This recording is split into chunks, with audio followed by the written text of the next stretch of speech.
Welcome to this episode of UMBC's Mic'd Up podcast. My name is Dennise Cardona from the Office of Professional Programs at UMBC. Today we are joined by Vickiana Franco. She is a current student in the Community Leadership Certificate Program here at UMBC.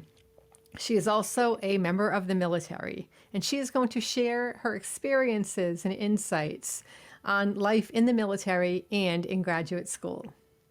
I hope that you enjoy this episode.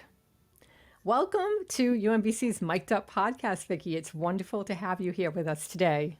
Thank you so much. I love being here and having a conversation with you about UMBC.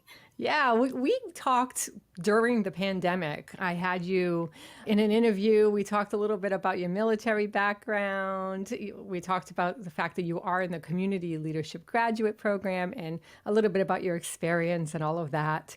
So it's really great to see you again, to catch up and see where you are now.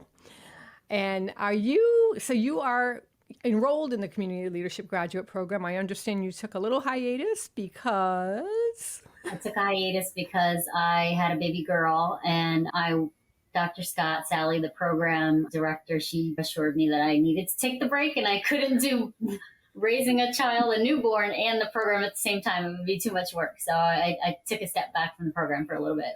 Yes, and sometimes in life we need to do that. And I think it's really important for professionals to understand that we are superhuman to a certain extent, right? When you really have to be, but we need to respect that kind of ability to be able to just balance, have that work-life balance, and definitely be there when your new family starts. That's wonderful. Congratulations to you. So happy for you. Thank you. And I will say it was hard. It was a really hard decision because I had so much momentum, and I only had one more class for my certificate. So it was a really difficult decision. But I will say, even with the break, the program has still made me feel very much a part of the program and involves me until I do make my return. Oh, that's fantastic. I know the community leadership is rich with the community itself, obviously, because it is really focused on that. But I think we really see that day to day. We see the interaction between the program director, Dr. Sally J. Scott, and how she just brings the community together, the community of graduate students in with the community itself. And so anyone who's really looking for that sort of rich community experience is really going to get that with this program at UMBC. That's for sure. Yeah, absolutely. I agree. So can you tell me a little bit about what motivated you to enroll in the Community Leadership Graduate Program when you did? Yeah, I guess I would say COVID gave me a little bit of a pause to think about where I wanted to go after the military. I'm approaching the end of my military career, and I know it's really common for people to just follow on and do on the civilian side of things the same type of work you did in the military. But again, COVID just gave me time to think about what is it that I actually do want to do with my future. And I was already getting involved in a lot of volunteer work. And it gave me the step to at least do the research to say, is there a program out there that can help me get into nonprofit and community-based work? And UMBC came up as the first Google option. Well, that's great. We're glad to hear that from a marketing perspective. I guess we're doing our job good, getting on that first page of Google.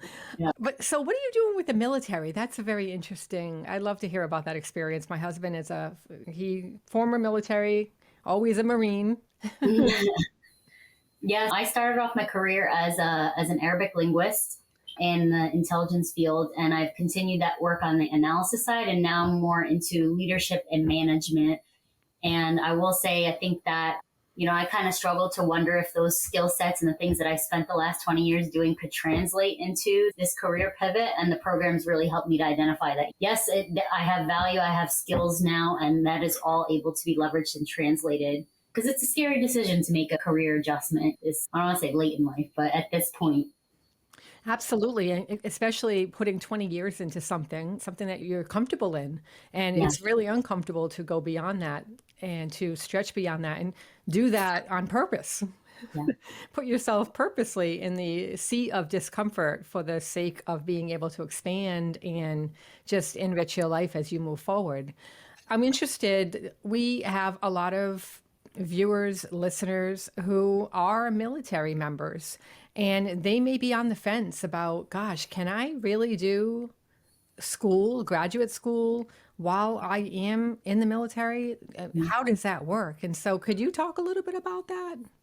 Yes. One thing I have to say is that I did have conversations with my leadership. I did say, hey, this is the plan I want to go forward with. I've talked to the program directors. Here's when I know classes might be, so that they could accommodate, because some of those things, 4:30 p.m. is maybe a normal work day for other people, but we're sometimes on call later. And it was just a conversation to make sure that my team and also my leadership understood that those were the days, where I was going to do self-development and those types of classes. And they were really supportive of that, especially laying out the plan and what I wanted to do post-military as well.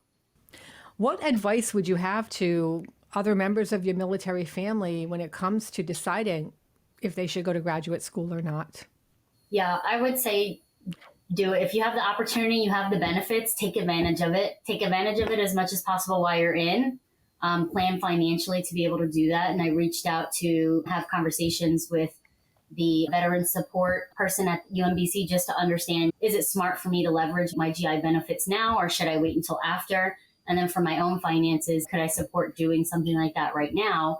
And what would I want to do now versus wait until I can use my full benefits? So I looked at all of that just to understand, do I want to make that start now? And for me, the decision was I want to get a jump start on building the skill set and the expertise and building my networks with the community that I hope to eventually work with. And then when I'm out and leveraging my full GI Bill benefits, because I decided not to, I decided to use tuition assistance and then pay out of pocket.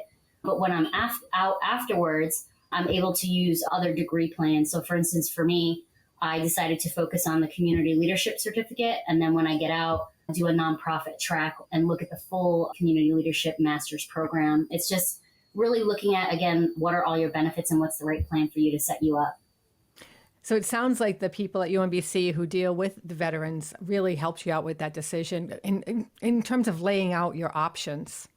That, and also talking to Sally, the program director. So I think they're really helpful. At first, I didn't really know where to start. So even having the conversations, and she was very willing to have conversations about my interests and different options, because she knows the school, she knows programs that are available, and to help me map that out so I can make the best decision for me.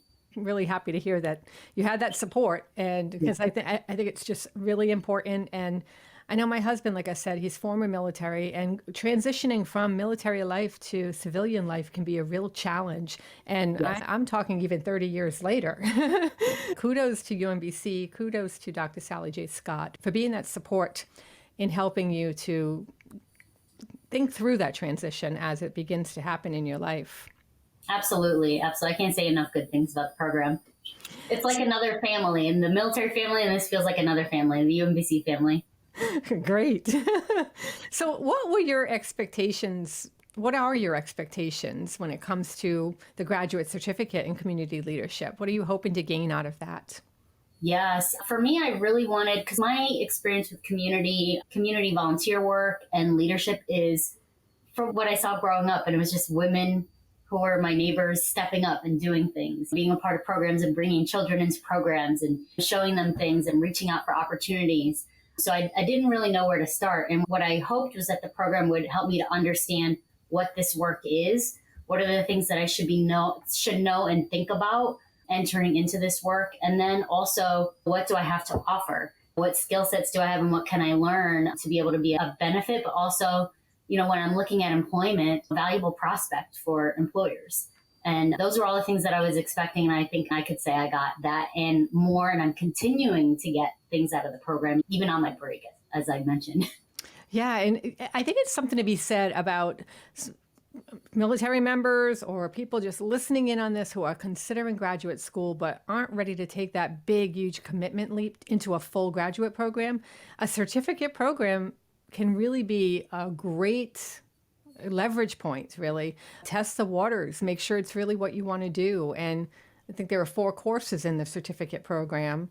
And so it gives you that real good feel for what the work is like, what the field is. And then eventually, if you wanted to transition into the full graduate program or even a different one, then you're able to do that. And it just gives you that chance to be able to test those waters. You're so right. Thank you for framing it that way, because that's exactly my decision, and that's exactly what led me to do the certificate and to try it out before I went into the full program. And it just, again, I know that I want to do the full program, but this is what I'm able to achieve now and get started now.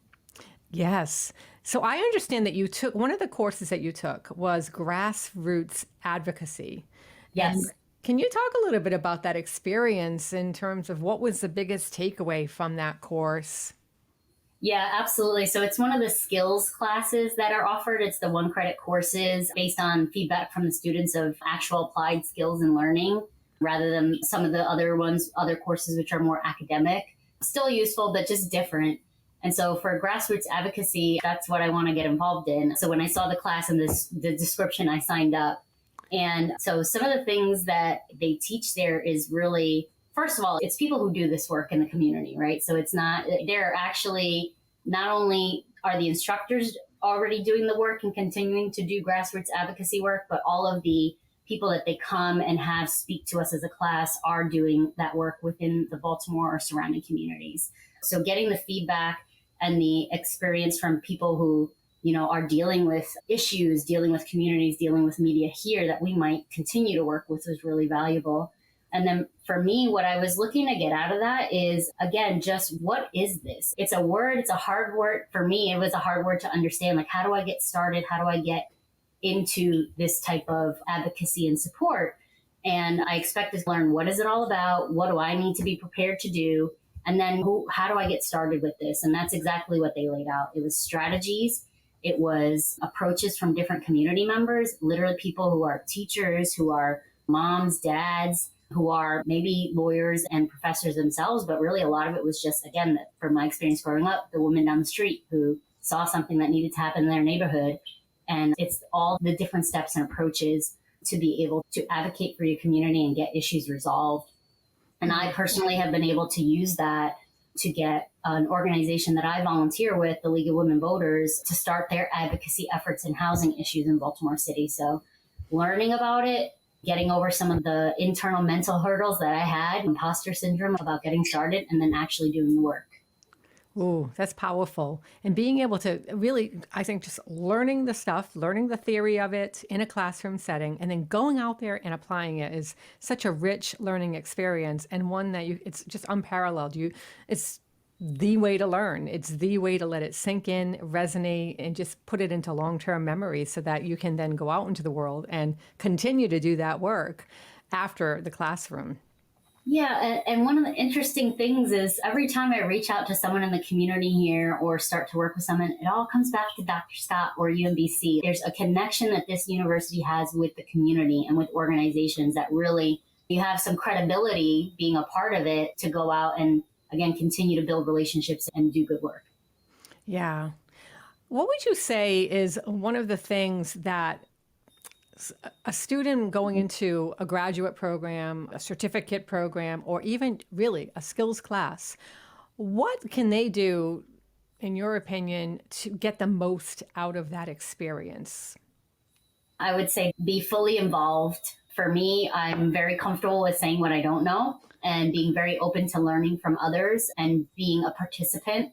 And that's what will get you the most out of this. Is sometimes there's no dumb question. It's a free, open, and safe space to talk about issues, to ask questions about why are we here? Why did this happen? Why do I feel this way? And then what are the ways that I can do something about it? So I think that is being open to participate and to learn, not just from the instructors, but from the other students that are in the class as well.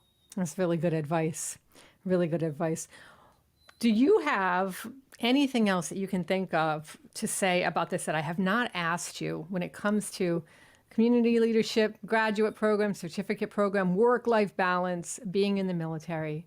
If you are still on the fence, please reach out to me, or the university has a lot of virtual events. But I have nothing but good things to say about the program. And even if you start with one class and change your mind, try it. I don't think it'll stop there. It's not just the program and the relationship with the professors, it's the relationships with the students and the relationships with the community that you build along the way. So again, there's always free events to attend, to ask questions, to hear from alumni, to talk to the professors. Reach out, I would say. If you have any doubts, just ask. Yeah, that's a really great summary of our discussion and really great advice.